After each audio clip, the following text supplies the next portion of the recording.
Hey guys, welcome to RedSunStories. Hope you're doing well.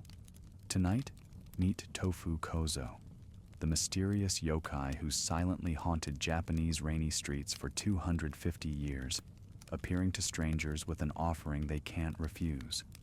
So, before you get comfortable, please take a moment to like the video and subscribe if you enjoy what I do here. Let me know in the comments what time it is for you.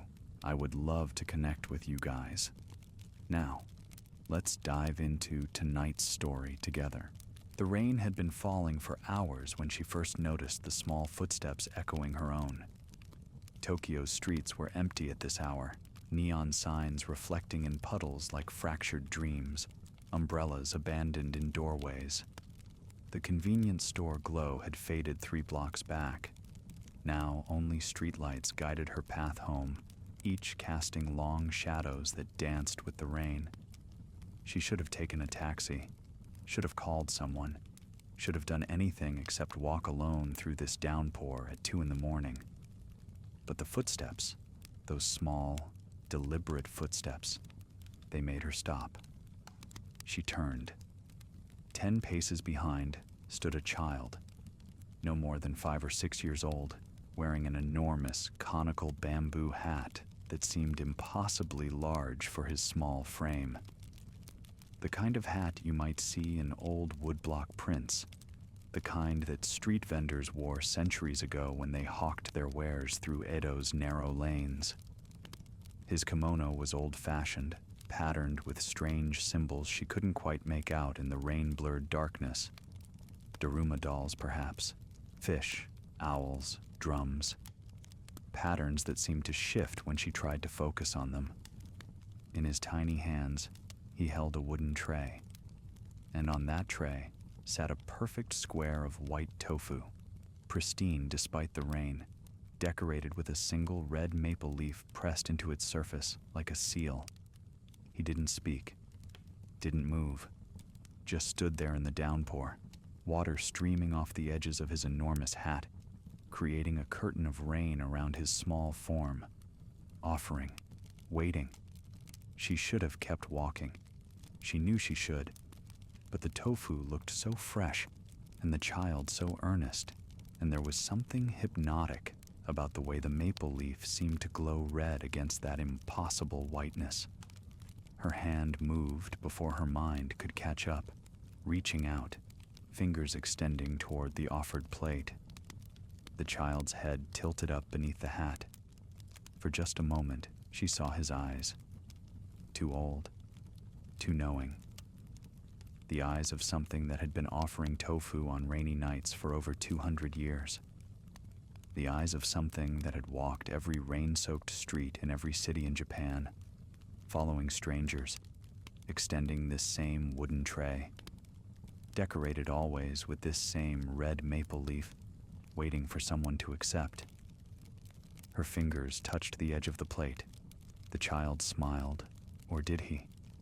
The shadow of that enormous hat made it impossible to tell, but she felt the weight of the tofu transfer to her hands, felt the coolness of it, the surprising firmness. It smelled of nothing. Not soybeans, not water, not rain. Just an absence of scent, as if it existed slightly outside the normal flow of reality. When she looked up to thank him, to ask why, to understand what this moment meant, the street was empty. Only rain falling on pavement. Only her own reflection in the puddles. Only the tofu in her hands with its single red maple leaf decoration, and the question burning in her mind like fever.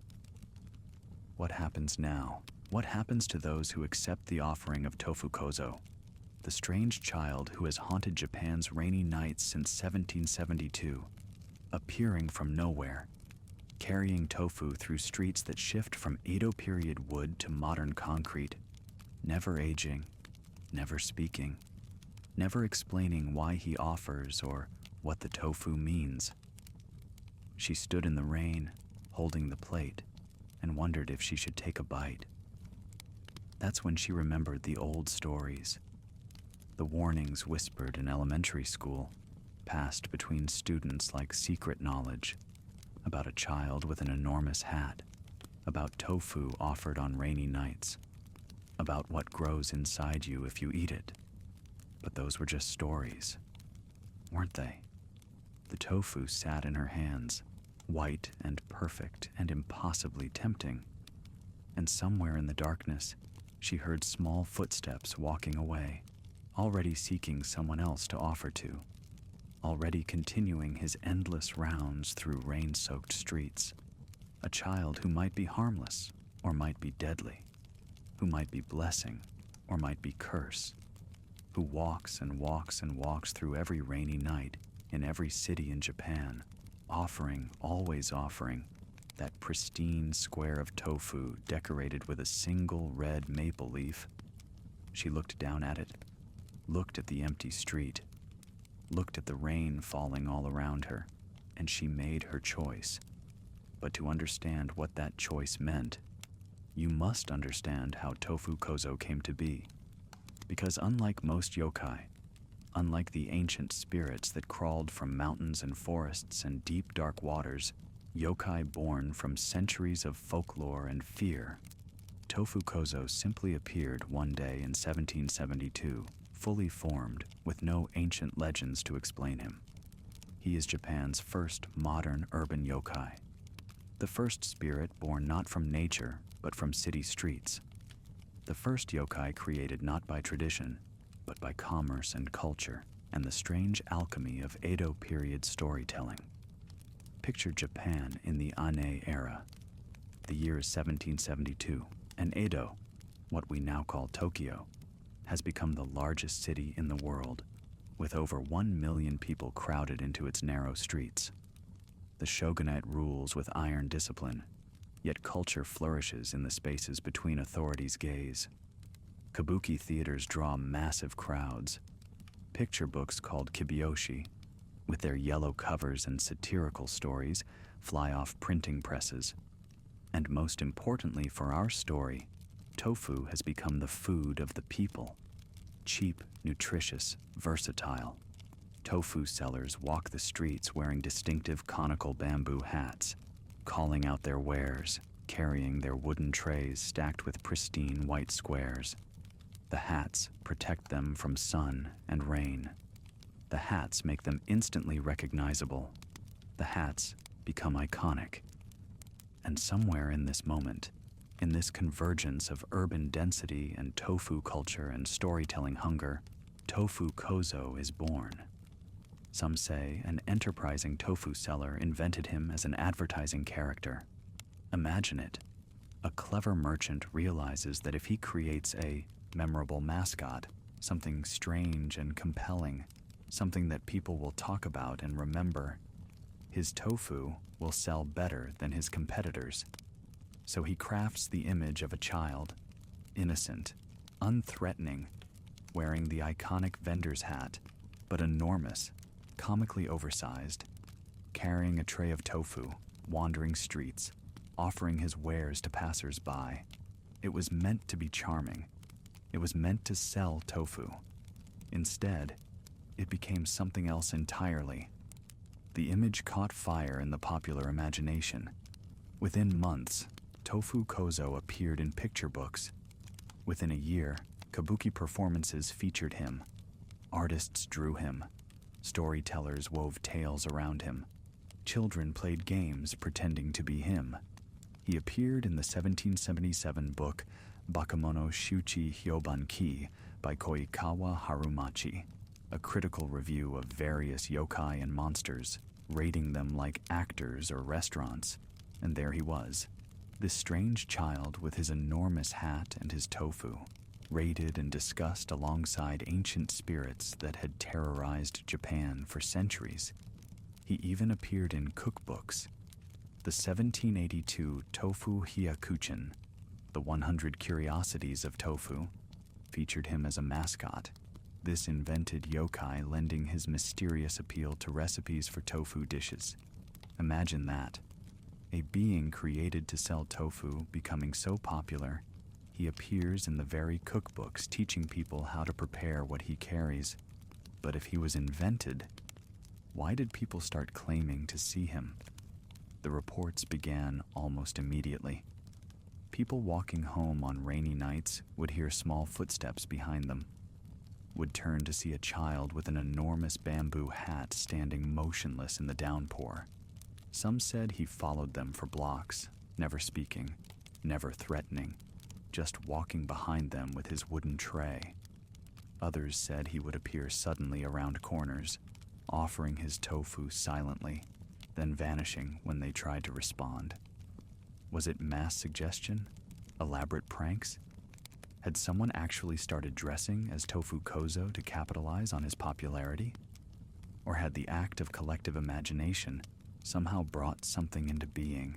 A thought given form, a story made manifest, an urban legend achieving a kind of reality through sheer cultural saturation.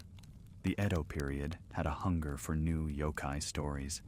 There was a popular parlor game called Hyakumonogatari Kaidenkai, the 100 Stories of Mystery, where people would gather in a room lit by 100 candles, and one by one take turns telling ghost stories and supernatural tales.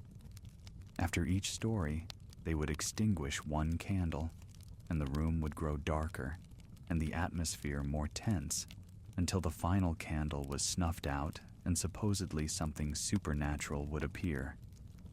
These gatherings needed new stories constantly, fresh material, novel yokai. And perhaps in that hunger for novelty, in that collective desire for new mysterious things to talk about, Tōfu-kozō found his purpose. He was exactly what the moment needed.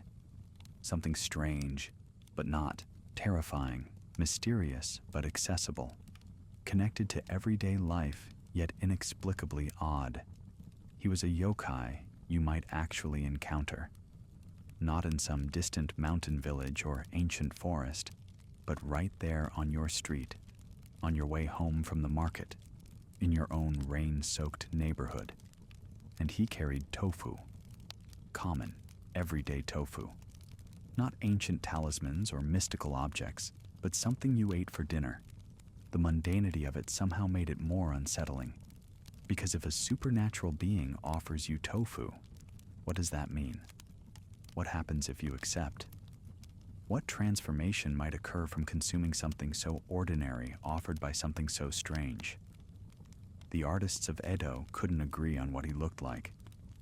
Early depictions showed him with an abnormally large, bulbous head. They called him Ogashira-kozō, big head boy. Some pictures showed him with only one eye, like certain ancient yokai. His kimono patterns varied wildly. Sometimes they were simple, sometimes decorated with those strange symbols, daruma dolls to ward off illness, red rockfish for prosperity, horned owls for wisdom, taiko drums for celebration. These were all talismans against smallpox, the disease that haunted Edo period Japan, killing thousands of children every year. Was Tōfu-kozō himself a kind of talisman? A protective spirit disguised as something strange? Or was he a warning about accepting things from strangers, about trusting the innocent seeming, about the dangers lurking in everyday urban life? By 1853, the artistic depictions had normalized somewhat. He was no longer drawn with an enormous head or single eye. He looked like an ordinary young boy, perhaps 8 or 9 years old, bald like a Buddhist monk's apprentice, a kozō, wearing simple robes and that iconic enormous bamboo hat. The tray of tofu remained constant. The single red maple leaf decoration remained constant. But his face became almost normal, which somehow made him more disturbing rather than less. Because now, he looked like a child you might know. Your neighbor's son, a boy from down the street. And that made the wrongness of his presence more acute. A child shouldn't wander alone at night. A child shouldn't follow strangers silently through rain. A child shouldn't offer tofu to adults and then vanish. The normalcy of his appearance highlighted the abnormality of his behavior. Through all these changing depictions, all these varying interpretations, one thing remained consistent. his fundamental harmlessness. Unlike most yokai, Tofu-kozō doesn't attack, doesn't curse, doesn't drag people to their deaths, or steal their souls, or cause disasters. He just walks, and offers tofu, and walks some more. He is, according to virtually every source, one of the most harmless yokai in Japanese folklore. Some stories say he's the son of Mikoshi Nyudo, the gigantic yokai commander who grows taller the more you look up at him, and his wife, the Rokurokubi, whose neck stretches endlessly. Others claim he's merely an errand boy for other yokai, rushing between supernatural beings on various tasks. The tofu perhaps an offering he's been sent to deliver, but the recipient's address long forgotten. Some say he's bullied by other yokai for being small and strange and powerless, that he wanders alone because even among monsters, he's an outcast, that the tofu is his attempt at friendship, at connection, at proving his worth. An offering of something pure and nourishing, extended over and over again, mostly refused, yet he continues offering anyway. There's something profoundly melancholic about that interpretation, something that speaks to loneliness and rejection and the persistence of hope, despite endless disappointment. But then came the Showa era, and everything changed. Imagine you're a children's book editor in Japan in the 1960s. Yokai stories are having a renaissance, thanks largely to manga artist Mizuki Shigeru and his wildly popular Gegege no Kitaro series. Children are devouring yokai content. But there's a problem. Tofu-kozō is too harmless, too gentle, too boring for modern young readers raised on television and comic books. He needs more edge. He needs stakes. He needs to be dangerous. And so the curse is born. In Showa period children's books, roughly from 1926 to 1989, a new element appears in Tofu-kozō's legend. Now, when he offers you tofu on those rainy nights, accepting it comes with consequences. If you eat the tofu, deadly mold begins growing inside your body. It starts in your stomach, then spreads through your organs, colonizing your lungs, your liver, your heart. The fungus grows and grows until eventually it kills you. Suddenly, Tofu-kozō isn't harmless anymore. He's a death sentence wrapped in innocence, a curse disguised as kindness, a child offering you poison with a smile. Modern yokai researchers, scholars like Kyugoku Natsuhiko and Yamaguchi Bintaro, have traced this edition carefully. It's not traditional. It's not from Edo period sources. It's a modern invention created specifically to make Tofu-kozō more compelling for contemporary audiences, to give him danger, to make the encounter with him carry real stakes. But here's what makes it fascinating. The edition worked. The cursed tofu version became widely accepted as part of his legend. People began treating it as if it had always been there, as if the Edo period stories had always contained this deadly element. The modern edition seamlessly merged with the traditional tale, and now both versions coexist. Some versions of Tofu-kozō remain harmless. You accept the tofu, you eat it, or don't. You continue on your way, puzzled but unharmed. Some versions carry the curse. Accept the tofu, and you're doomed, the mold already beginning its deadly work inside you. And crucially, you never know which version you've encountered until it's too late. This ambiguity makes him infinitely more interesting than simple classification could. Is he blessing or curse? Gift or poison? Innocence or malice? The answer is possibly both, simultaneously. The uncertainty becomes part of his nature. Think about what that means for someone who encounters him. You're walking home on a rainy night. You hear footsteps. You turn.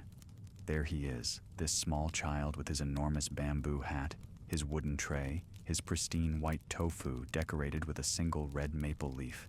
He extends the tray toward you, silent, patient, waiting. Do you accept? If you refuse, nothing happens. He might follow you for a while, still offering, but eventually he'll fade away into the rain. You'll go home safe. You'll sleep in your own bed. You'll wake up alive. But you'll always wonder, was he harmless? Did you refuse a genuine offering of kindness from something lonely and strange? Did you hurt his feelings, if such a being has feelings? Did you perpetuate his endless cycle of rejection? If you accept, the uncertainty becomes unbearable. Maybe the tofu is just tofu. Maybe you'll eat it and feel silly for having worried. Maybe he was exactly what he appeared to be. A strange child wandering rainy streets, offering food to strangers, participating in some incomprehensible yokai ritual that carries no danger for humans. Or maybe, 2 weeks from now, you'll start coughing. Maybe you'll notice spots on your lungs in x-rays. Maybe the mold is already growing, unstoppable, fatal.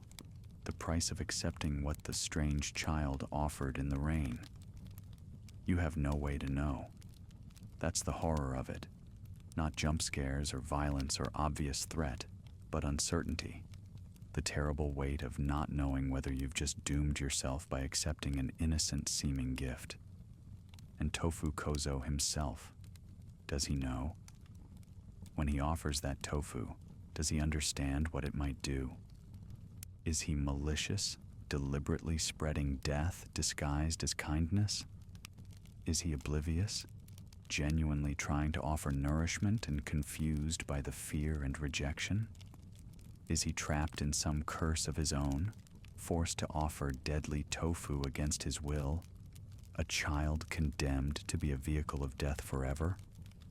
Or does the ambiguity go deeper? Maybe sometimes the tofu is cursed, and sometimes it isn't. Maybe it depends on the person accepting, their intentions, their character, their fate. Maybe Tōfu-kozō is simply the delivery mechanism for something larger and more mysterious, a test of some kind, and you pass or fail based on criteria you can't comprehend. The scholars who researched this are careful to note, the deadly mold version is a modern addition. But that doesn't make it less real within the folklore. Legends evolve. Stories adapt to their times. The Edo period created Tōfu-kozō as an advertising mascot who became surprisingly popular. The Showa period transformed him into something with stakes, something that mattered, something that carried consequence. Both versions are now part of his legend. Both are equally valid, and crucially, both might be simultaneously true. In modern Japan, he's been used in anti-bullying therapy programs for children.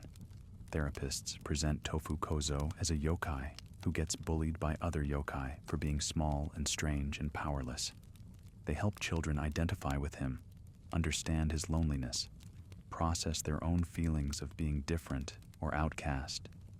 They emphasize his persistence, how he keeps offering tofu despite endless rejection, how he continues walking despite endless loneliness, how he maintains his essential nature despite centuries of misunderstanding and fear. It's a beautiful interpretation, seeing Tōfu-kozō not as monster, but as victim, not as threat, but as fellow sufferer, not as something to fear, but as something that itself knows fear and rejection and isolation. But that interpretation exists alongside the other, the cursed tofu version, the deadly mold version, the dangerous version. He contains multitudes. He is harmless and harmful, innocent and deadly, victim and threat, gift and curse, a child wandering alone and an ancient being pursuing incomprehensible purposes, pure white tofu that nourishes and pure white tofu that kills. The rain continues falling. The child continues walking. The tofu continues being offered. And every person who encounters him must make the same impossible choice. Accept or refuse. Trust or fear. Risk death or risk regret. There's no right answer. That's what makes him perfect as a modern yokai. In an age of certainty, of information, of everything explained and categorized and understood, Tofu-kozō offers only questions, only ambiguity, only the terrible weight of choice without sufficient knowledge. You stand in the rain. The small figure extends his tray. The tofu glows white in the darkness. The red maple leaf decoration seems to pulse with its own light. Those ancient, knowing eyes watch from beneath the enormous bamboo hat's shadow. What do? Let us walk with him for a moment.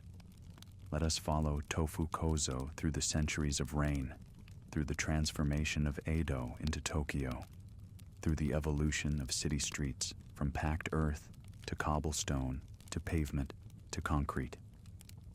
Let us walk beside this small figure with his enormous hat and try to understand what 250 years of walking and offering might feel like. It's 1780, Edo at its height. The streets are narrow, crowded during the day with vendors and samurai and merchants and farmers and prostitutes and priests and pickpockets and children. But night transforms everything. The city empties. Curfews keep most people indoors. Only the night soil collectors and the fire watch and occasional drunken samurai stumbling home from pleasure districts move through darkness. And Tofu-kozō. He walks alone, his small feet making almost no sound on the packed earth. The enormous bamboo hat bobs above him like a small moving mountain. Rain falls. It always seems to be raining when he appears. Or perhaps he only appears when it rains. Drawn to precipitation, like some essential element of his nature requires moisture. A merchant sees him. The man is rushing home from late negotiations, has broken curfew, is nervous about being stopped by guards. Then he hears small footsteps behind him. Turns, sees the child. For a moment, the merchant feels relief. Just a child. But then he notices the hat, too large. The kimono, too old-fashioned even for Edo. The tray, who carries tofu at midnight? And most disturbing, the eyes beneath that hat. Too calm, too knowing. Eyes that have seen things no child should see. The merchant runs. Tofu-kozō doesn't follow. He simply stands in the rain, water streaming off his hat, the tofu remaining somehow pristine on its wooden tray, the red maple leaf decoration perfect despite the downpour. He stands for a long moment, as if considering something. Then he turns and continues walking, seeking someone else to offer to, continuing his rounds. Does he feel disappointed? Does the refusal hurt? Or is he beyond such things, a being so removed from human emotion that rejection means nothing, acceptance means nothing? The offering itself is simply what he does, an eternal function like rain falling or wind blowing or seasons changing. Move forward. 1820. The city has grown. More people, more streets, more possibilities for encounter. Tofu-kozō walks through a merchant district. Paper lanterns cast moving shadows. A woman carrying groceries home sees him step out from an alley. She doesn't run. She's heard the stories. She knows about Tofu-kozō. She's actually curious. All her life, people have talked about him, but she's never encountered him herself. So she stops, looks at him, waits. He extends the tray. She examines the tofu carefully. It looks perfect. Too perfect. No tofu could remain that pristine while being carried through rain-soaked streets for hours. The red maple leaf decoration is crisp, detailed, beautiful. The wooden tray shows no signs of water damage. Everything about the scene is slightly wrong, slightly impossible. "Who are you?" she asks. He doesn't answer. He never speaks. The stories are consistent on this point. Tofu-kozō is silent. Perhaps he cannot speak. Perhaps he chooses not to. Perhaps he has nothing to say. The offering is the only communication he makes. She reaches toward the tofu. Her fingers are inches from it. She's about to accept. She's about to make history. One of the few people who consciously, deliberately accepts what Tofu-kozō offers. Then she remembers the stories about mold, about death growing inside you, about the curse. She pulls her hand back. "I'm sorry," she whispers. "I can't." Does his posture slump slightly? Does the hat tilt in something like sadness? Or does she imagine it, projecting human emotion onto something that might be beyond such things? He turns, walks away, vanishes into the rain. She goes home, makes dinner, lives another 40 years. But she always wonders, always questions. Did she refuse kindness or curse? Did she insult something that meant no harm? Did she save her own life? She'll never know. That's the burden of refusing Tofu-kozō, living forever with the question of what might have been. Move forward. 1868. The Meiji Restoration. The shogunate falls. Japan opens to the west. Everything changes. Edo becomes Tokyo. Western buildings rise alongside traditional architecture. Gas lamps replace paper lanterns. The modern world arrives like a flood, washing away certainties. But Tofu-kozō continues walking. The changes mean nothing to him. Pavement instead of packed earth. He walks on both. Electric lights instead of lanterns. He appears in both kinds of illumination. Businessmen in Western suits instead of samurai in traditional dress. He offers tofu to them all. He is remarkably adaptable, considering he's essentially unchanged since his creation. The enormous bamboo hat remains enormous. The tofu remains pristine. The red maple leaf remains perfect. But the city around him transforms completely, and he simply continues his rounds, walking and offering, offering and walking, an eternal constant in a changing world. Picture him in 1920s Tokyo.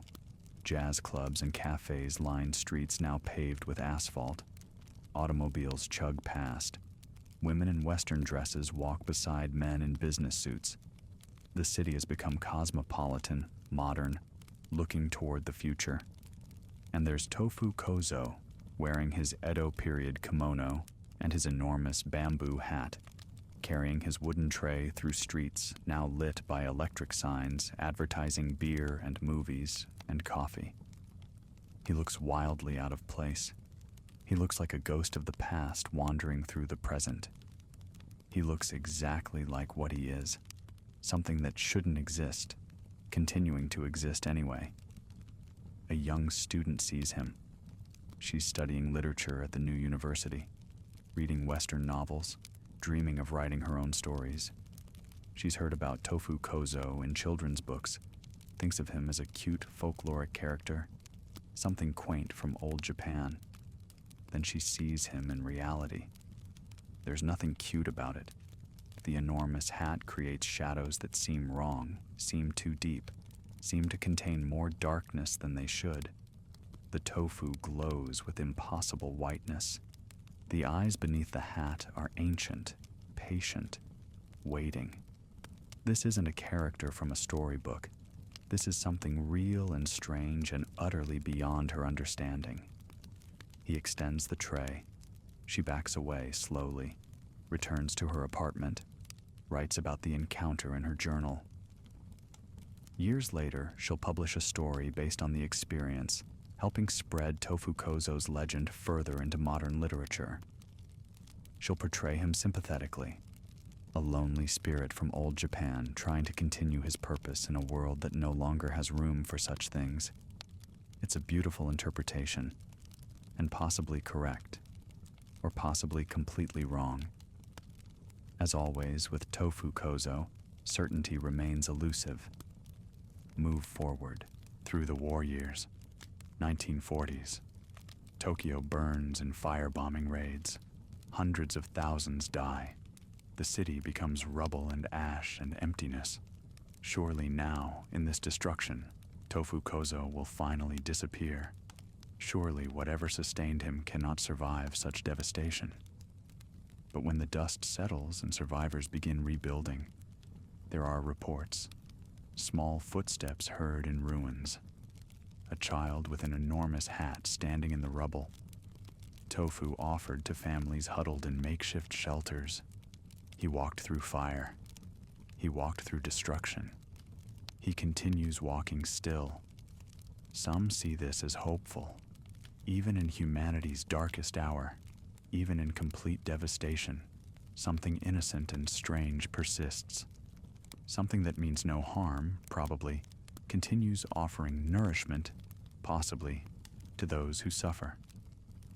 A thread of continuity connecting past to present, suggesting that not everything is lost, not everything ends. Others see it as disturbing, that something inhuman continues its incomprehensible purposes, while humans suffer and die suggests a universe indifferent to human meaning. The tofu offered in ruins, the silent child walking through devastation, the persistence of the strange when everything normal has collapsed. It highlights humanity's smallness, our irrelevance to larger patterns we cannot comprehend. Both interpretations are valid. Tofu-kozō contains both meanings. He always has. Modern Tokyo. Now. This moment. The city has become a megalopolis. 15 million people in the metropolitan area. Skyscrapers and bullet trains and convenience stores every 50 meters. Neon everywhere. Lights that never go dark. A city that has forgotten how to be dark. But rain still falls. And when it falls, in certain quiet neighborhoods, on certain empty streets, at certain hours when even Tokyo empties out. Small footsteps echo. An enormous bamboo hat bobs in the darkness. A wooden tray extends, offering its pristine white tofu with its single red maple leaf decoration. And the choice remains the same as it was in 1772. Accept or refuse. Trust or fear. Risk the unknown or play it safe. The city changes. The country changes. The world changes. But Tofu-kozō walks unchanged through all transformations, offering the same thing, in the same way, with the same silent patience, for reasons that remain mysterious after 250 years. Some yokai fade as modernity arrives. The kappa in rivers become legends as rivers are paved over. The tengu in mountains become stories as mountains become ski resorts. The spirits of the wild places withdraw as wild places disappear. But Tofu-kozō, born in a city, born from urban culture, he adapts perfectly to every version of city that comes. He is fundamentally modern, fundamentally urban. He belongs to streets and rain and encounters with strangers. Those things don't disappear. Those things intensify as cities grow.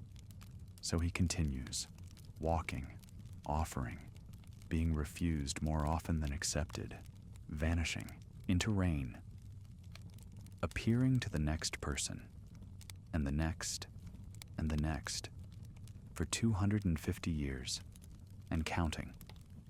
What does it mean to offer something? The question seems simple at first. To offer is to present something to someone else, to extend a gift, to make something available. But the more you consider it, the more complex it becomes. Because offering implies intention. Offering suggests desire for acceptance. Offering creates a relationship between giver and receiver. And Tofu-kozō has been offering for 250 years. Think about that duration. 250 years of extending a wooden tray. 250 years of holding out pristine white tofu decorated with a red maple leaf. 250 years of mostly being refused. 250 years of people running away, backing away, politely declining, staring in horror, fleeing in terror. 250 years of rejection. How does that not break something inside him? How does he continue? What sustains his persistence? Perhaps he doesn't feel rejection the way humans do. Perhaps his nature is so alien that refusal means nothing to him. Perhaps he's simply following programming, like a machine endlessly repeating its function regardless of outcome. Offer, refuse, walk, offer, refuse, walk. The cycle continues because that's what the cycle does. No feeling required, no meaning necessary. But that interpretation feels unsatisfying because the stories suggest more than mechanical repetition. The stories suggest patience. The stories suggest he watches people carefully, appears at specific moments, chooses particular individuals to approach. There's selection happening. There's decision. That implies some level of consciousness, some degree of purpose. So perhaps he does feel the rejection. Perhaps every refusal hurts. Perhaps the centuries of walking are centuries of pain, of loneliness deepening with each encounter that ends in fear and flight. Perhaps the offering is exactly what it appears to be, an attempt at connection, at relationship, at bridging the gap between his nature and human nature.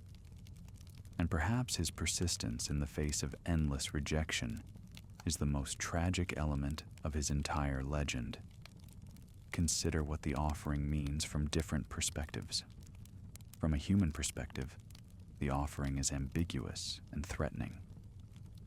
You don't know if accepting means death. You don't know if the tofu is gift or curse. You don't know who or what this child really is. The rational choice is refusal.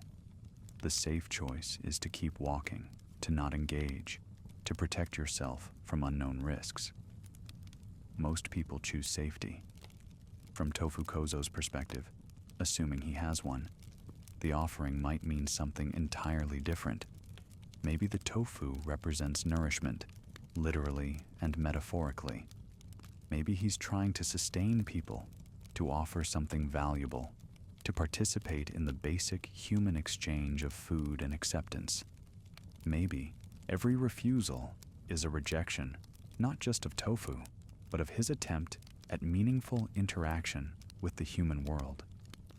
Or maybe the tofu is irrelevant. Maybe what matters is the offering itself, the gesture, the repeated attempt at connection, regardless of outcome. Maybe he's demonstrating something about persistence, about maintaining hope, about continuing to extend kindness even when kindness is not returned. Or maybe he's trapped. Maybe some curse forces him to offer the tofu endlessly, and every person who accepts releases him from that curse. And he's been searching for release for 250 years, and everyone keeps refusing because they're afraid. And his eternal wandering is punishment for some forgotten crime. Or maybe he's testing humanity. Maybe some higher power uses him as a measurement of human nature. How do people respond to strange offerings? Do they choose fear or trust? Do they protect themselves or take risks? Do they recognize innocence or assume threat? And based on centuries of data, humanity apparently chooses fear more often than trust. Or maybe he's lonely beyond comprehension. Maybe being a yokai means existing in unbearable isolation, neither alive nor dead, neither human nor truly non-human, existing in the spaces between categories, the liminal zones where nothing is certain. Maybe the offering is a desperate attempt to be acknowledged, to be seen, to have someone recognize his existence enough to engage with him, even if that engagement is accepting a piece of tofu. The tofu itself is worth considering. Why tofu specifically? Why not rice balls, or sake, or flowers, or something else? Tofu is soft, fragile, easily corrupted. It requires careful handling. It doesn't keep well. It must be fresh, or it becomes inedible. It's pure white, a blank canvas. It's nourishing, but bland, taking on the flavor of whatever surrounds it. It's made from soybeans and water, and careful process, transformation of simple ingredients into something more refined. All of these qualities carry symbolic weight. The softness suggests vulnerability. The fragility suggests preciousness. The whiteness suggests purity or blankness or death, white being the color of mourning in Japan. The blandness suggests potential. Anything could be added. Any meaning could be imposed.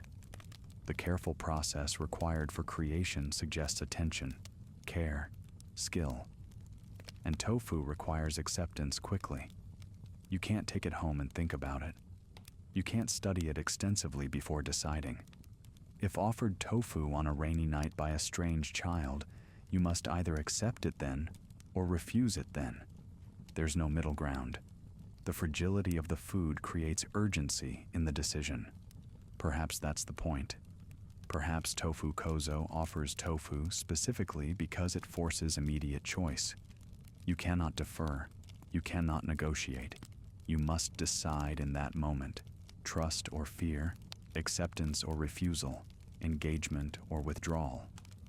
And the red maple leaf decoration adds another layer. Maple leaves are associated with autumn in Japan, with change and transformation. They represent the passage of time, green in summer, blazing red in fall, gone in winter. They're beautiful but temporary. They mark endings. They signify transition.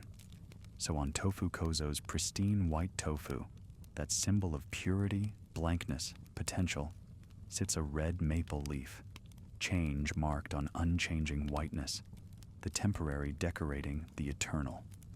Autumn pressed into something that has remained constant for 250 years. It's a contradiction, or perhaps a promise. Perhaps the maple leaf says, "This offering represents transformation. Accept it, and you will change." The change might be death, mold growing inside you, your organs failing, your life ending. The change might be enlightenment, understanding something about the nature of reality, about yokai, about the boundaries between worlds.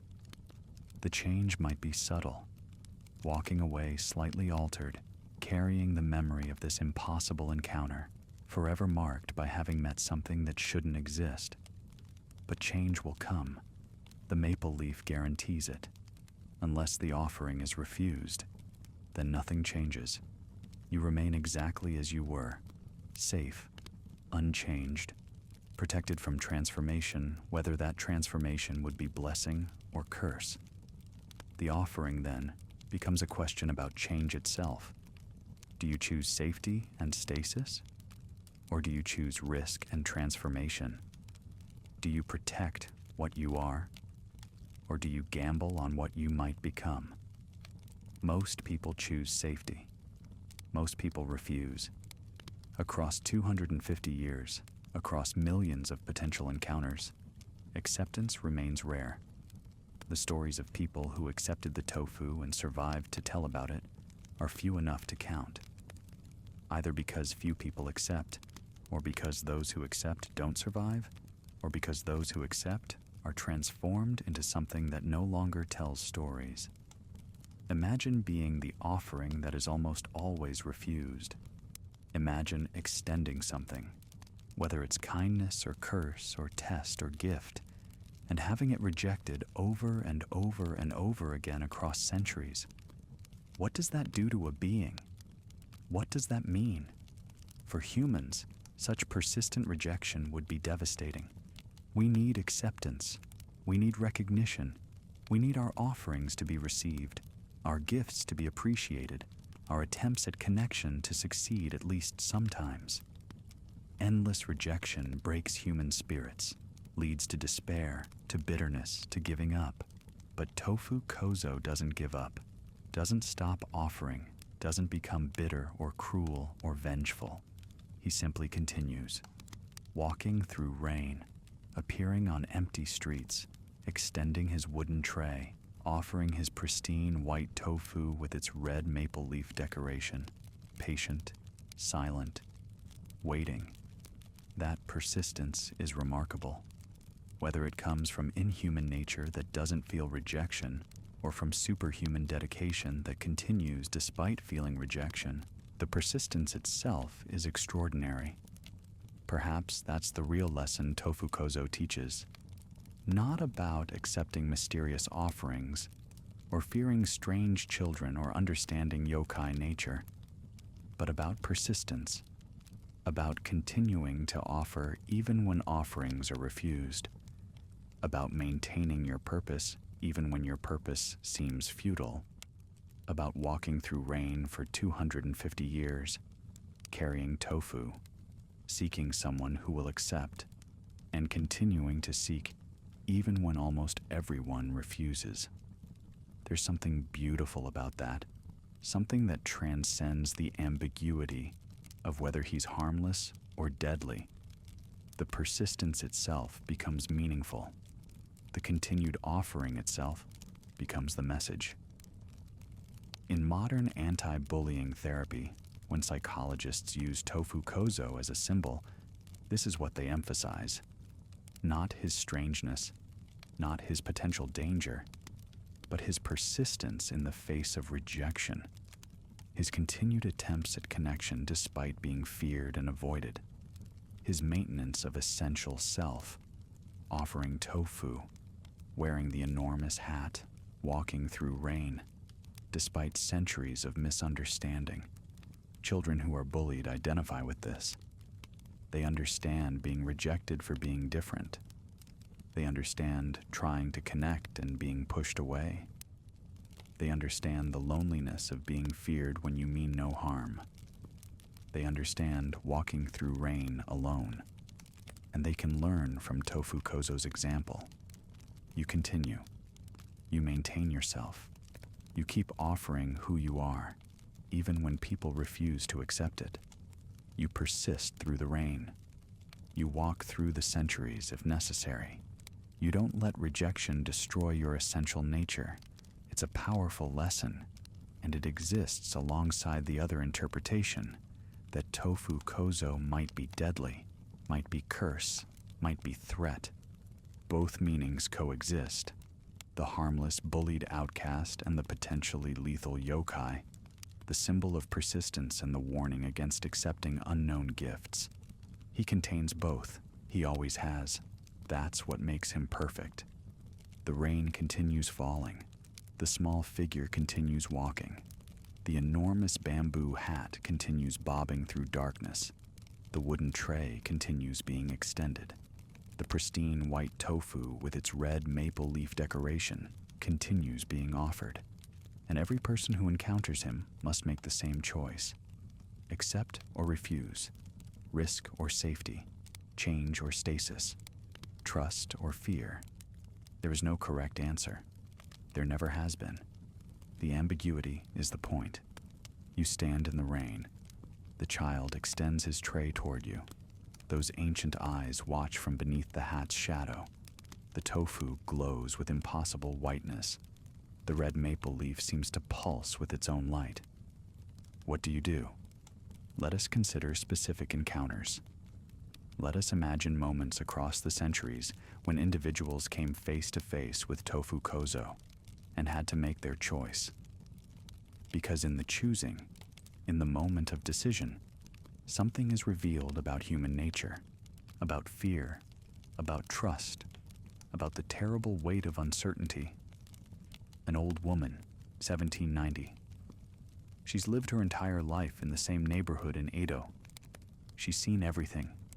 Fires that consumed entire districts, famines that emptied streets, floods that turned roads into rivers. She's outlived her husband, her 2 brothers, 3 of her 5 children. She's not afraid of much anymore. Death is an old acquaintance. Strangeness is just another Tuesday. She's walking home from a neighbor's house where she's been helping birth a baby. It's late. It's raining. Her feet hurt. She's tired. She wants her bed. Small footsteps behind her. She doesn't turn around immediately. She's heard those footsteps before, over the years. Heard the stories. Knows who makes them.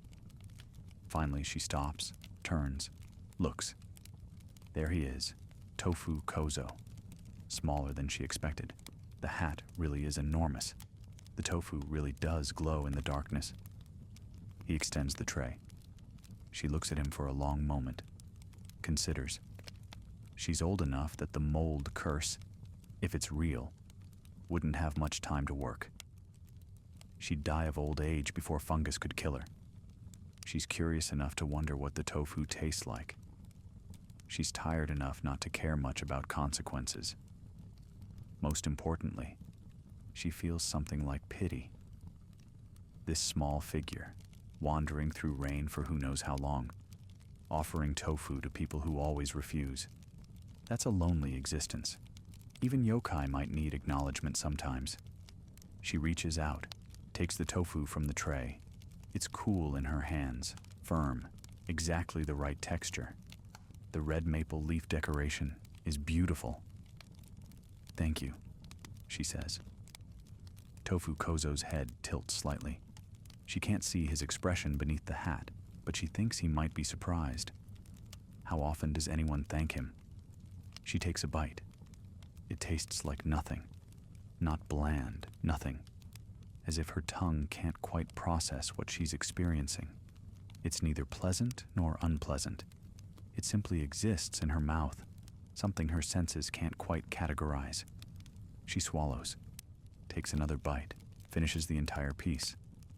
Tofu-kozō watches her, still silent, still patient, waiting to see what happens. Nothing happens.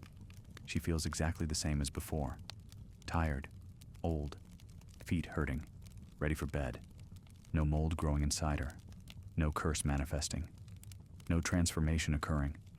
Just an old woman who accepted tofu from a yokai and lived to continue her walk home. It was fine, she tells him. A bit strange, but fine. She thinks she sees him bow slightly, a small gesture of acknowledgement.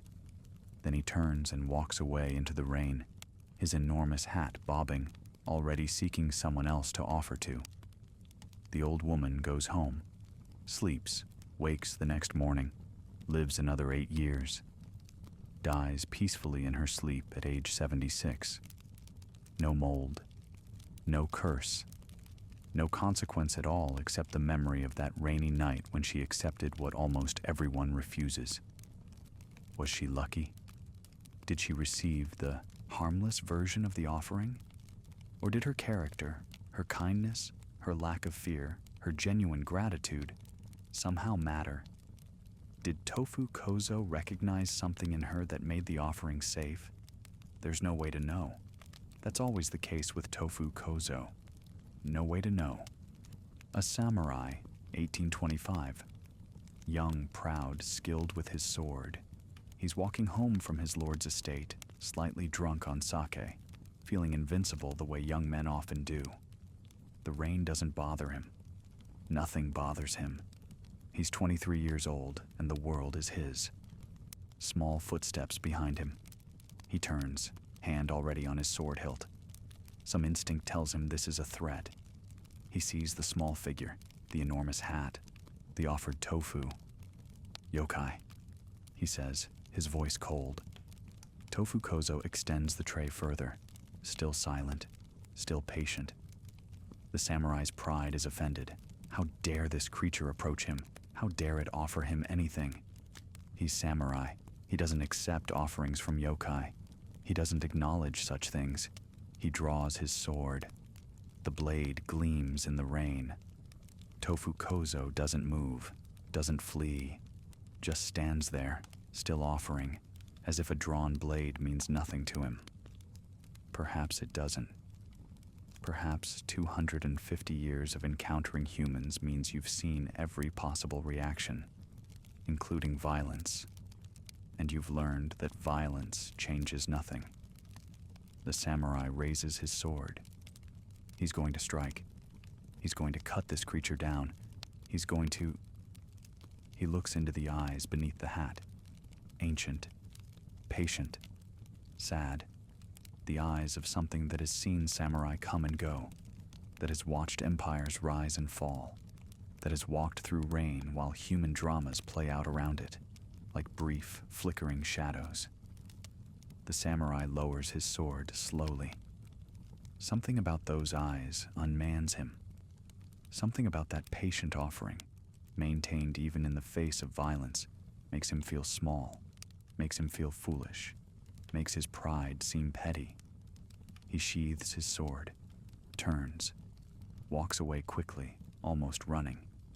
Tofu-kozō watches him go, still holding the tray, still offering to empty air.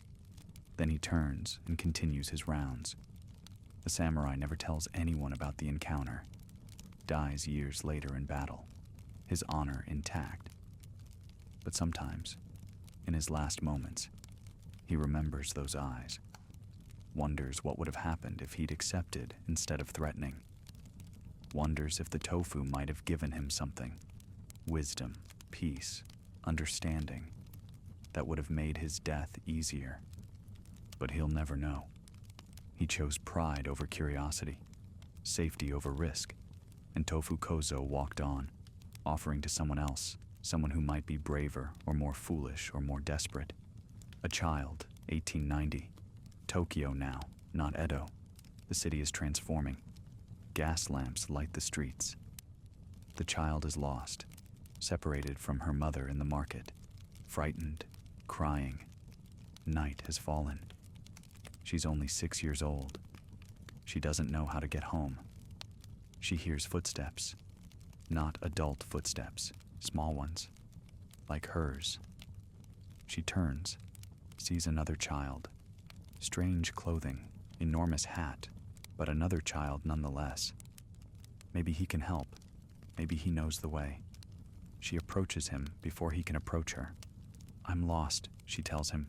"Can you help me find my mother?" Tofu-kozō tilts his head, still silent, but he extends his tray. The child looks at the tofu. She's hungry. She hasn't eaten since morning. The tofu looks fresh and good, and her stomach aches with emptiness. "Is that for me?" she asks. He nods. Or she thinks he nods. Hard to tell with that enormous hat. She takes the tofu, doesn't hesitate, doesn't fear. Children often don't fear the way adults do. They haven't learned all the reasons to be afraid. They haven't heard all the stories about deadly mold and cursed offerings. She eats the tofu. It tastes like her mother's cooking. Somehow, impossibly, it tastes exactly like the tofu her mother makes, with the same seasoning, the same texture, the same warmth. And suddenly she knows the way home, knows exactly which streets to take, exactly which turns to make. The knowledge simply appears in her mind, clear and certain. "Thank you," she tells Tofu-kozō. He bows this time, definitely bows. A small formal gesture. She walks home, following the knowledge the tofu gave her, finds her mother who is frantic with worry, tells her about the strange child who helped her. Her mother goes pale, tells her never to accept food from strangers, tells her she was incredibly lucky. But was it luck? Or does Tofu-kozō distinguish between adults and children? Between those who approach him with fear and those who approach with innocence? Between those who refuse out of suspicion and those who accept out of hunger and need? Again, no way to know. The child grows up, lives a normal life, never encounters Tofu-kozō again. But she always remembers that night, that tofu that tasted like home, that strange child who helped her when she was lost. These encounters, and thousands more like them across centuries, form the texture of Tofu-kozō's legend, each one different, each one revealing something, each one ending with the same uncertainty. Was the offering harmless, or was it harmful? Did the acceptance matter, or was the outcome predetermined? Does Tofu-kozō have agency in what the tofu does, or is he merely the delivery mechanism for something larger? The questions persist because the answers remain hidden. Hidden beneath an enormous bamboo hat, hidden behind ancient patient eyes, hidden in pristine white tofu that tastes like nothing, or tastes like everything, or tastes like home. The rain continues falling. The encounters continue happening. The wooden tray continues being extended. The choice continues being offered. And every person must decide for themselves. Every person must stand in the rain, face the small figure with his enormous hat, look at the glowing white tofu with its red maple leaf decoration, and make the terrible choice. Accept or refuse? What would you do? Rain falls on Tokyo tonight, has fallen for hours, will fall for hours more. The weather service predicts it will continue through morning. The kind of steady autumn rain that Japan knows well. Not a storm, not a downpour, just persistent precipitation, patient and thorough, washing the city clean, filling gutters and storm drains, creating endless percussion as it strikes pavement and rooftops and umbrellas and leaves. And somewhere in that rain, Tofu-kozō is walking. He's always walking when it rains. Maybe he only exists when it rains. Maybe rain is his element, his home, his natural habitat. Maybe he's made of rain somehow. Condensed precipitation that has taken form. Water that has learned to walk and hold wooden trays and offer tofu. Or maybe he's simply drawn to rain because rain creates the conditions he needs. Rain empties streets. Rain makes people hurry, makes them distracted, makes them less observant.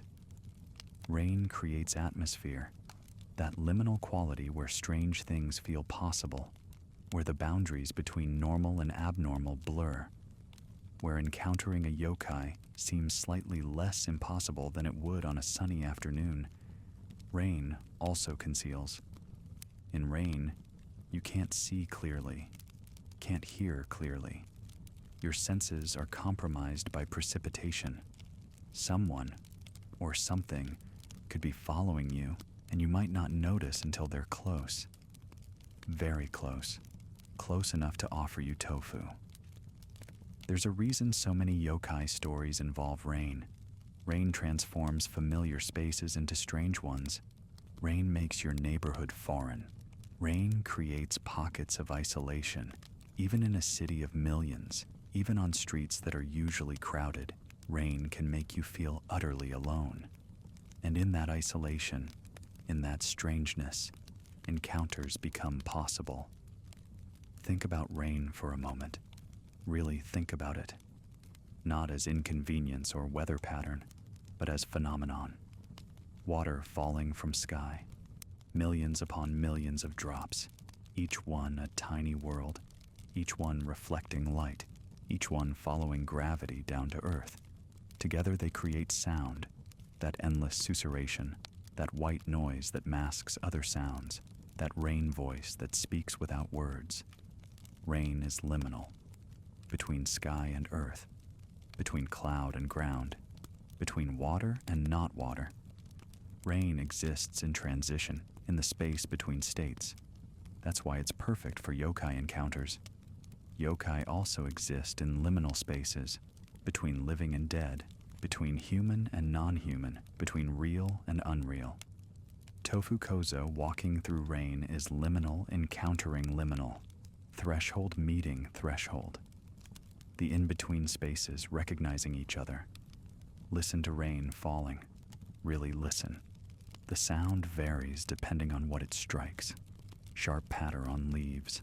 Soft whisper on grass, metallic ping on cars, hollow drumming on umbrellas, rushing gurgle in gutters. Each surface creates different music. Together they form a symphony of descent, of water returning to earth, of sky touching ground. And within that symphony, sometimes there are footsteps, small ones, child-sized ones, following behind you. Matching your pace, getting closer. Do you turn around? Do you keep walking? Do you pretend you don't hear them? The rain offers no advice. The rain simply continues falling, patient and persistent and thorough, washing everything, revealing nothing. Tofu-kozō has walked through 250 years of rain. Think about that duration measured in rainfall. thousands of storms, millions of hours, billions of raindrops. All the autumn rains and spring rains and summer monsoons and winter drizzles. All the typhoons and thunderstorms and gentle mists. All the different ways water can fall from sky. He's walked through all of them. Still walks through them. Will continue walking through them. The rain doesn't bother him. His enormous bamboo hat sheds water perfectly. That's its design.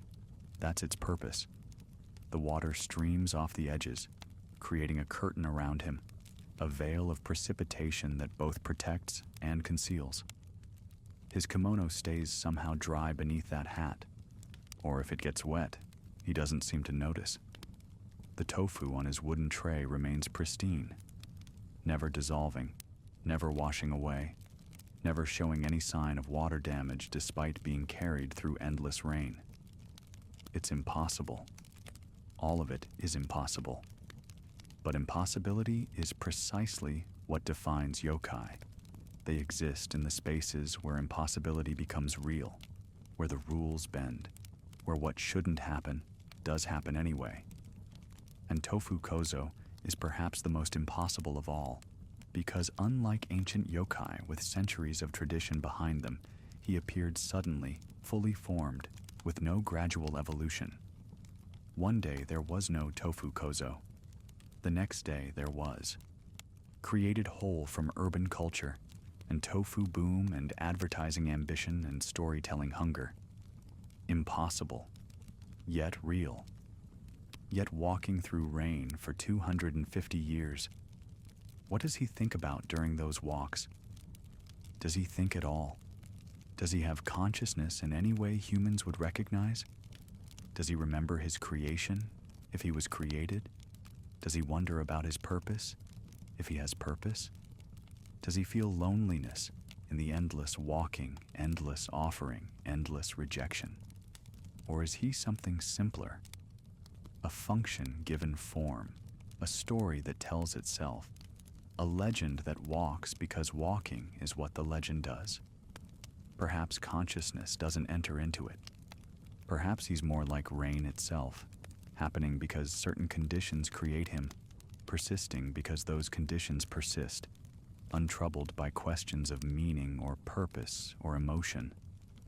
The rain doesn't ask why it falls, it simply falls. Perhaps Tofu-kozō doesn't ask why he walks. He simply walks. But those eyes suggest otherwise. Those ancient, knowing eyes suggest awareness, suggest experience, suggest something that has seen and remembered, and perhaps even understood across the centuries. Those eyes have watched Edo become Tokyo, have watched wooden buildings give way to stone, stone give way to concrete, concrete give way to glass and steel, have watched paper lanterns replaced by gas lamps, replaced by electric lights, replaced by neon signs, replaced by LED screens, have watched kimono give way to Western dress, samurai give way to businessmen, horses give way to automobiles, traditional everything give way to modern everything, and through all those changes, the eyes remained the same, ancient, patient, sad, watching humanity transform while remaining fundamentally unchanged himself. Does that make him lonely? To be the eternal constant while everything around him shifts and changes? To maintain his nature, offering tofu, wearing his enormous hat, walking through rain, while the world becomes unrecognizable? Or is it comforting? To be the thread of continuity, the persistent thing, the proof that not everything changes? To know that regardless of what happens to the city, to the country, to the world, he will still be walking through rain, still offering tofu, still being mostly refused, but occasionally accepted, still maintaining his essential self? The rain would understand that kind of persistence. Rain has fallen for billions of years, will fall for billions more, assuming Earth remains. Civilizations rise and fall beneath rain. Species evolve and go extinct beneath rain. Continents shift and mountains erode beneath rain, and rain continues falling, utterly indifferent to human dramas, eternally patient, eternally present. Tofu-kozō has something of rain's patience, something of rain's persistence, something of rain's indifference to human meaning, while remaining intimately connected to human experience. You need rain to grow crops. You need rain to fill rivers. You need rain for life itself. But rain doesn't care about your needs. Rain falls according to atmospheric conditions, following physical laws, unconcerned with whether you want it or not. Similarly, you need yokai, or rather, you need stories about yokai. You need the strangeness they represent. You need the reminder that reality is larger and stranger than your understanding of it. But yokai don't care about your needs. They exist according to their own nature, following their own laws, unconcerned with whether you believe in them or not. And Tofu-kozō embodies this particularly well. He offers tofu whether you want it or not. He walks whether you notice or not. He persists whether you believe in him or not. Your relationship with him is entirely one-sided. He appears, he offers, you choose. He doesn't require your belief or understanding or acceptance. He simply is. Like rain. The rain falls harder now. Imagine you can hear it. That steady drumming on rooftops, that rushing in gutters, that whisper against windows.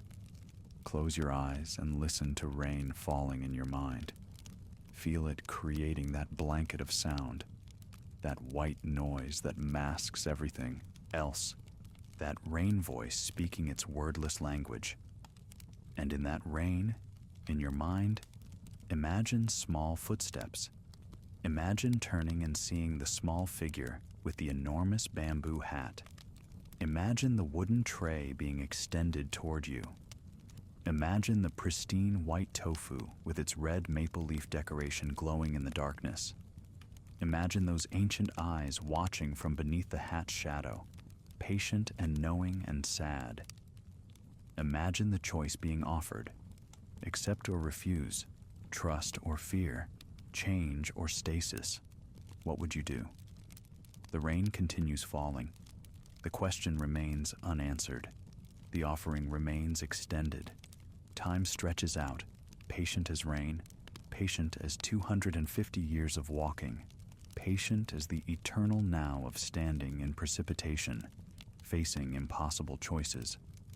There is philosophy in tofu, not grand philosophy, not the philosophy of temples and scriptures and scholarly debate, but everyday philosophy, kitchen philosophy, the wisdom of simple things prepared with care.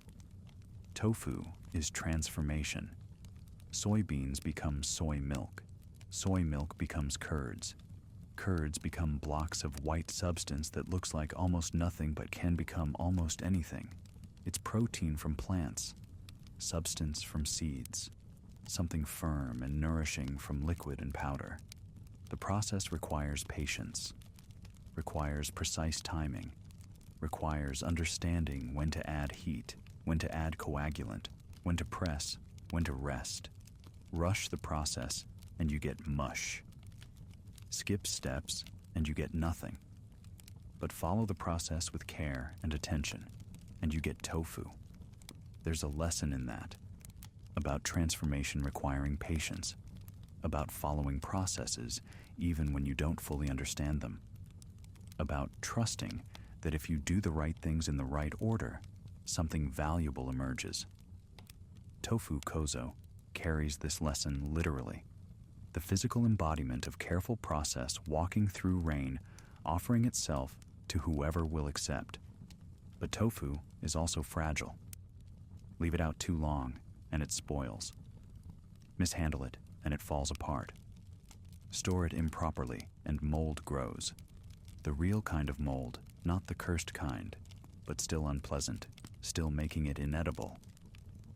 Fragility requires care, requires attention, requires respect for the thing's nature. You cannot treat tofu like meat. cannot treat it like bread, cannot treat it like anything except what it is. Its fragility demands you meet it on its own terms. Tofu-kozō teaches this too, that strange, fragile things must be approached with care, with respect for their nature, with attention to what they are, rather than what you wish they were. And tofu is blank, pure white, unflavored. It takes on the taste of whatever surrounds it. Cook it in soy sauce, and it becomes savory. Cook it in miso, and it becomes earthy. Cook it in sweet sauce, and it becomes dessert. The blankness is not weakness, it's adaptability. It's the capacity to become what the situation requires while maintaining essential nature. Tofu always remains tofu, but it can taste like almost anything. Tofu-kozō has this quality too. He appears in Edo period stories and fits perfectly, appears in Meiji-era stories and fits perfectly, appears in modern Tokyo stories and fits perfectly. He adapts to every era while remaining essentially unchanged. The enormous hat stays enormous. The silent offering stays silent. The pristine white tofu stays pristine. But somehow he fits every period, every context, every interpretation. That's a kind of wisdom. To maintain essential self while adapting to changing circumstances. To remain who you are while accepting that the world around you transforms constantly. To persist without rigidity. To adapt without losing yourself. In Japanese cooking, there's a concept called umami, the fifth taste, beyond sweet, sour, salty, bitter. It's often described as savory or meaty, but really it's deeper than that. It's the taste of substance, of nourishment, of something fundamentally satisfying. Tofu, despite its blandness, can carry umami beautifully, can absorb it from broths and sauces, can become deeply satisfying while appearing simple. Perhaps that's Tofu-kozō's offering too.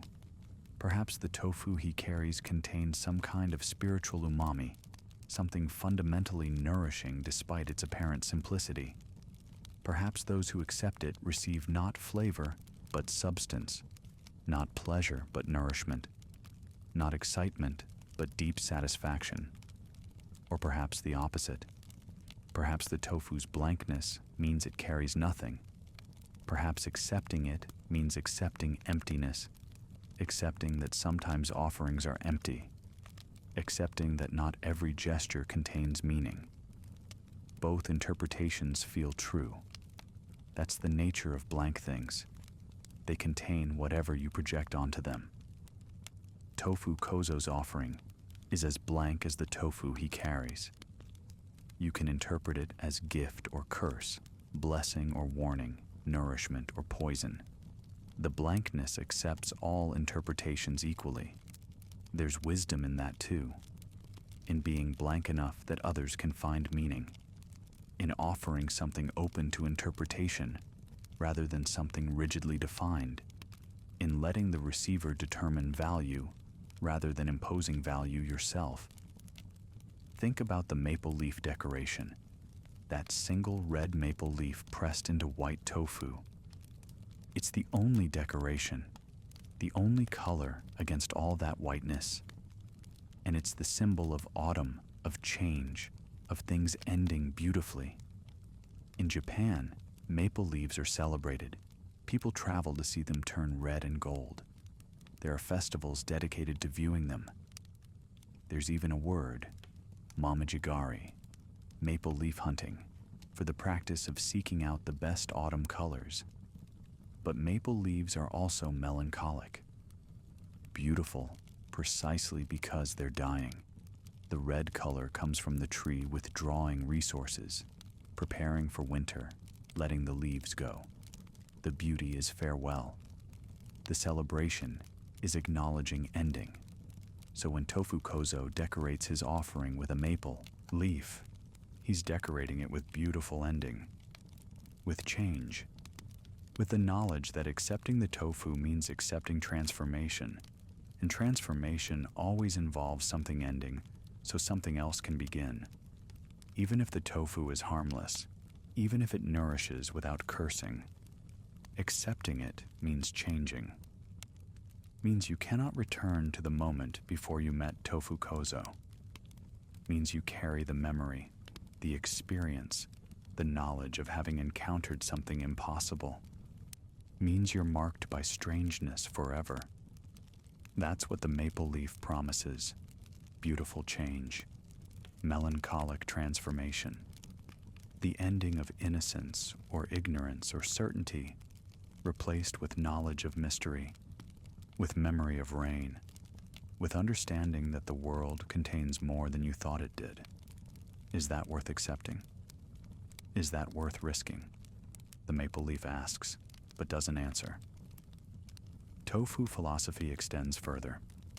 In Buddhist tradition, tofu is associated with monks, protein without killing, nourishment without violence, simplicity and purity.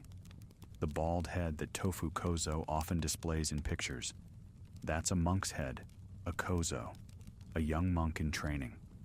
So perhaps Tofu-kozō is offering something spiritual. Perhaps the tofu represents renunciation of meat, of violence, of complexity. Perhaps accepting it means accepting a simpler path. Perhaps he's a Buddhist figure in yokai form, teaching through offering rather than through scripture. But then why the curse? Why the mold? Why the Showa-era addition of deadly consequences? That doesn't fit Buddhist compassion. That doesn't fit spiritual teaching, unless the curse is also teaching. Unless the mold represents attachment, accepting something you shouldn't, clinging to offers you should refuse, consuming what appears nourishing but actually corrupts. Unless the deadly tofu teaches about discernment, about wisdom, about the importance of knowing when to accept and when to refuse. Buddhism teaches that not all offerings should be accepted. That discrimination, wise discrimination, is crucial to spiritual development. That sometimes refusal is the correct choice. That attachment to anything, even apparently good things, can lead to suffering. Perhaps Tofu-kozō teaches this. Perhaps the uncertainty of his offering, harmless or deadly, teaches that you must develop wisdom to know what to accept, that you cannot blindly accept everything offered. That discernment matters, that the choice itself is the lesson. Or perhaps we're projecting too much meaning onto something that has no meaning. Perhaps Tofu-kozō is exactly what he appears to be, a child with an enormous hat, walking through rain, offering tofu because that's what he does. No deeper significance, no hidden teaching.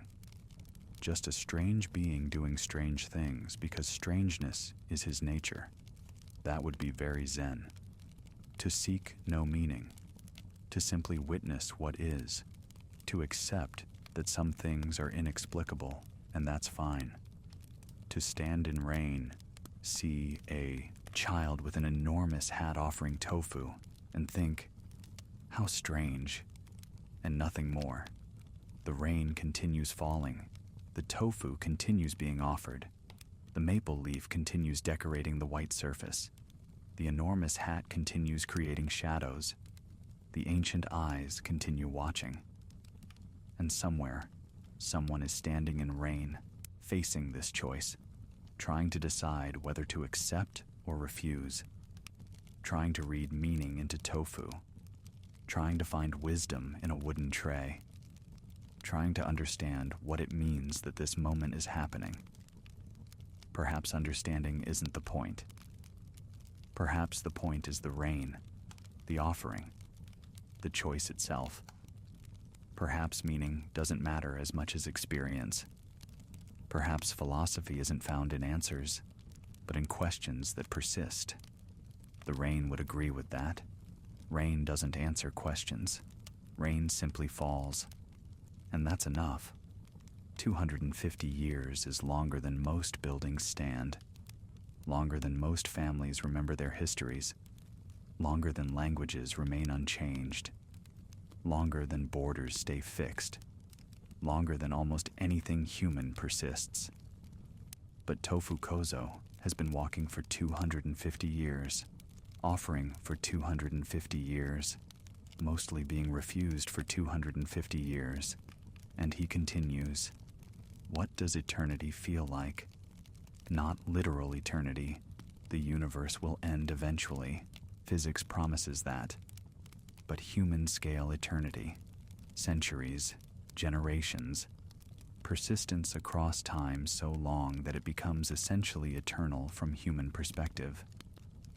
Does time feel different when you've experienced 250 years of it? Do the years blur together? One rainy night the same as another, one offering the same as the next, one refusal adding to millions of previous refusals until they become a single continuous refusal, stretching across centuries? Or does each moment remain distinct, each person encountered unique, each offering individual, each choice mattering in itself, regardless of how many similar choices came before? Perhaps for Tofu-kozō, if he experiences time at all, it's something like rain.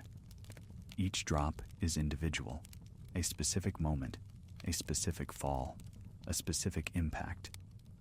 But together, the drops become rain, become the general phenomenon, become something continuous and ongoing that transcends individual drops. Each encounter is a drop, a specific person, a specific night, a specific choice. But together, the encounters become the walk, become the offering, become something continuous and ongoing that transcends individual moments. He walks. That's what he does. That's what he's always done. That's presumably what he'll always do. Walking through rain, walking through cities, walking through centuries. There's something meditative about endless walking, something that induces a state beyond ordinary consciousness. Ask any pilgrim who has walked for weeks. Ask any monk who has practiced walking meditation for years. Walking can become a kind of trance, a state where self dissolves into movement, where thinking stops and only motion remains. Perhaps Tofu-kozō exists in permanent walking meditation. Perhaps his consciousness, if he has consciousness, is entirely absorbed in the act of walking.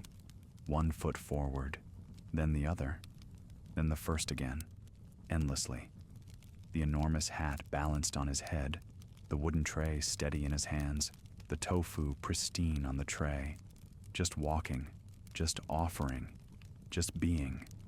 That would make the walk bearable. More than bearable. That would make it perfect. Because if you're truly absorbed in walking, if you've dissolved into the motion, then time doesn't matter. Distance doesn't matter. Centuries don't matter. There's only the step you're taking now, only the rain falling now, only the offering extending now stretched across 250 years. Eternal now. Present moment that never ends. The Buddhist concept of samsara comes to mind, the wheel of rebirth, the cycle of suffering, the endless repetition until enlightenment releases you. Tofu-kozō's walk could be seen as samsara, trapped in repetition, offering and being refused, walking and encountering.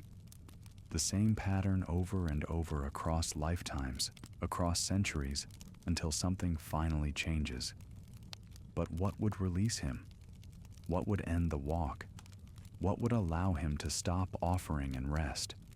Perhaps someone accepting the tofu with perfect understanding, not accepting from hunger or curiosity or bravery, but accepting from true comprehension of what the offering means. Accepting not the tofu, but the gesture, not the food, but the connection, not the thing, but the meaning, or perhaps the opposite. Someone refusing with perfect understanding, refusing not from fear, but from wisdom, refusing not to reject him, but to honor his nature, refusing with compassion, with recognition, with acknowledgement that the offering matters even when not accepted. Or perhaps nothing will release him. Perhaps the walk is eternal by design. Perhaps he'll walk until cities disappear, until rain stops falling, until earth itself ends. Perhaps some things are meant to continue forever, and Tōfu-kozō is one of those things.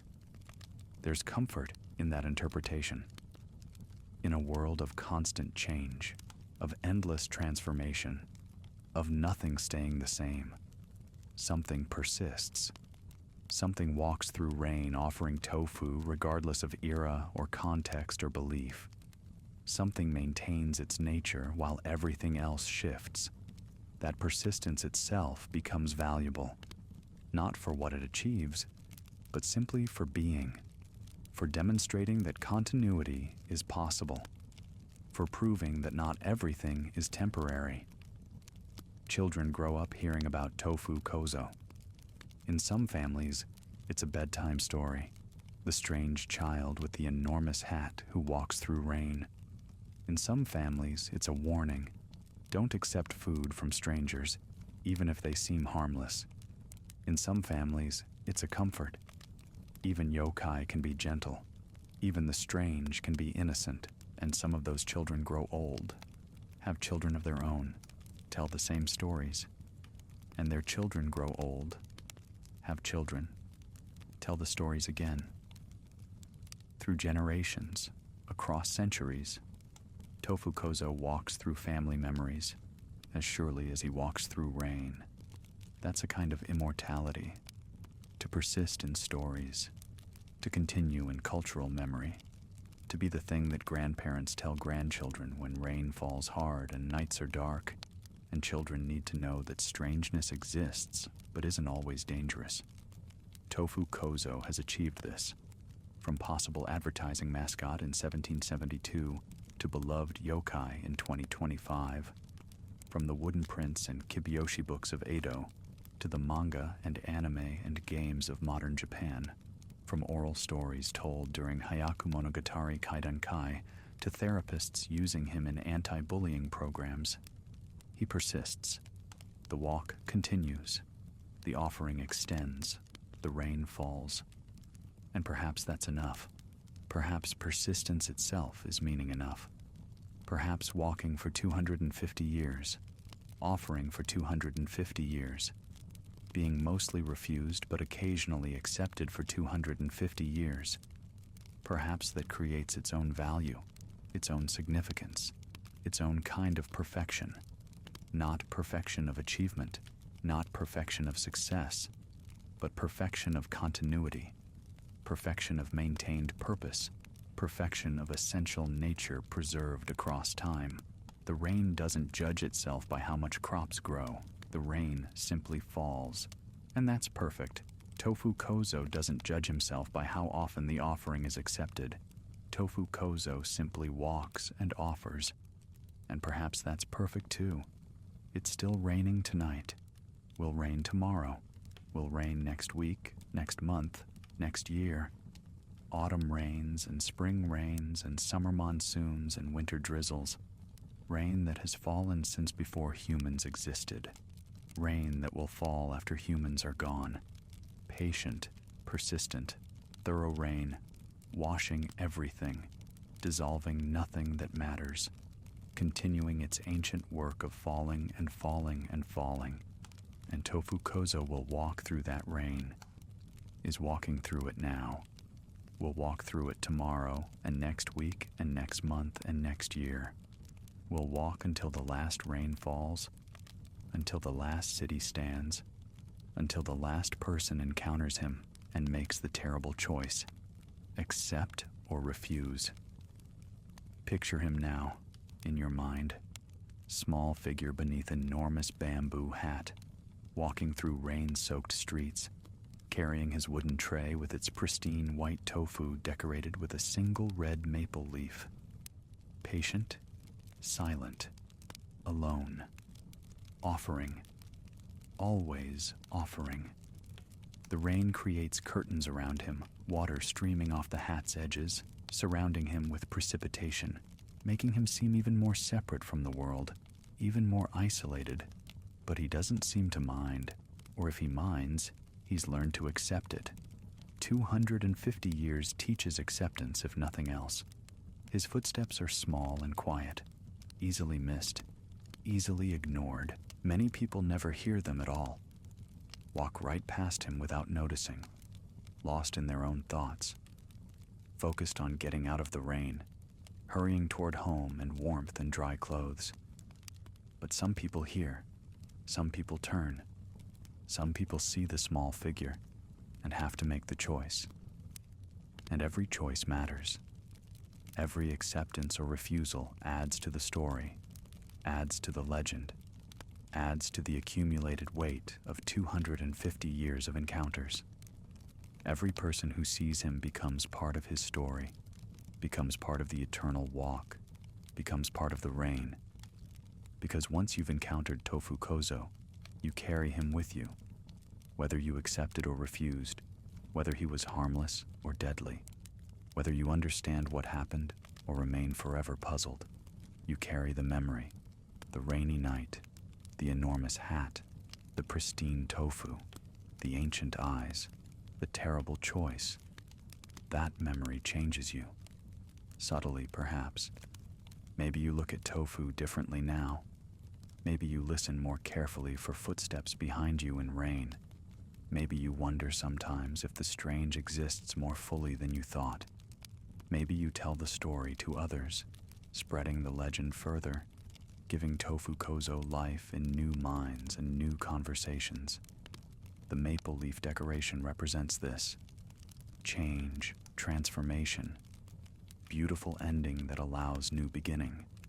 Everyone who encounters him is marked by that maple leaf, changed by the experience, transformed by meeting impossible things, ended in one way and begun in another. Even refusal is transformation. Because once you've refused a yokai offering, once you've chosen safety over mystery, you know something about yourself you didn't know before.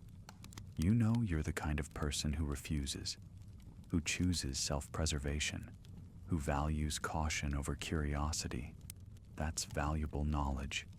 Painful sometimes, but valuable. And Tofu-kozō gives it freely to everyone who encounters him. The gift of self-knowledge through choice, the revelation of character through decision, and acceptance. Acceptance transforms more obviously, but not always more deeply. Yes, if the tofu is cursed, acceptance means death, mold growing inside, body failing, life ending. That's profound transformation. But if the tofu is harmless, acceptance still transforms. Because you've chosen to trust the strange. You've chosen to risk the unknown. You've chosen connection over isolation. That choice reveals character just as profoundly as refusal does. And once made, it changes how you see the world, makes you more open to mystery, more willing to encounter strangeness, more capable of accepting things that don't make sense. So the offering always transforms, whether you accept or refuse, whether the tofu is cursed or harmless. The encounter itself is the transformation. The choice itself is the change. The maple leaf does its work regardless of what you decide. And Tofu-kozō continues walking, offering, transforming people through encounter, being refused, more than accepted, but accepting both responses with equal patience, walking through 250 years of rain toward 250 more years, and 250 after that, eternally persistent, eternally patient, eternally offering that pristine white tofu with its red maple leaf decoration. The rain falls around him, through him, perhaps, as if he and rain are not entirely separate things, as if he's a rain-born creature, a precipitation spirit, a yokai made from water and atmosphere, and the liminal space between sky and ground. His enormous hat sheds water perfectly. The kimono stays somehow dry. The tofu remains pristine, all impossible, all perfect, all exactly as it should be for a being who exists in the spaces where impossibility becomes real. Think about your own life for a moment, the choices you've made, the offerings you've accepted or refused, the rainy nights when you felt alone, the strange encounters that puzzled you, the decisions that changed you even though you didn't understand why. We're all walking through rain in one way or another. We're all offering things to each other: kindness, attention, love, help. We're all being offered things: opportunities, challenges, mysteries, dangers. We're all making choices about what to accept and what to refuse. And like Tofu-kozō, we're all carrying something, some burden or gift or purpose that we offer to the world, mostly being refused, occasionally being accepted, continuing anyway because continuation is what we do. Persistence is our nature. Walking is our function. Perhaps that's the final lesson. That Tofu-kozō isn't so different from any of us. That we're all strange children with enormous hats walking through rain offering impossible things. That we're all persistent despite rejection. That we're all seeking acceptance while prepared for refusal. That we're all transformed by our encounters even when we don't realize it's happening. The rain continues falling. The small figure continues walking. The wooden tray continues being extended. The pristine white tofu with its red maple leaf decoration continues glowing in darkness. The ancient eyes continue watching from beneath the hat's shadow, patient and knowing and sad. Somewhere, someone is hearing footsteps behind them. Somewhere, someone is turning around. Somewhere, someone is seeing the impossible child with his enormous hat and his silent offering. Somewhere, someone is making the choice: accept or refuse, trust or fear, change or stasis, connection or isolation, mystery or safety. The terrible, beautiful weight of decision in rainy darkness. What would you choose? The rain doesn't answer. The rain just falls, patient as centuries, persistent as legends, thorough as transformation, washing everything, revealing nothing, continuing forever. And Tofu-kozō walks through that forever, offering his tofu, accepting your choice, whatever it is, already walking toward the next encounter, the next person, the next rainy night, the next impossible moment when someone must decide whether to accept what the strange child offers. He walks. He offers. The rain continues. The story persists. The legend grows. The encounters accumulate. 250 years behind, eternity ahead, the small footsteps continuing, the enormous hat bobbing, the pristine tofu glowing, the red maple leaf promising beautiful change, the ancient eyes watching, the silent offering extended. Forever.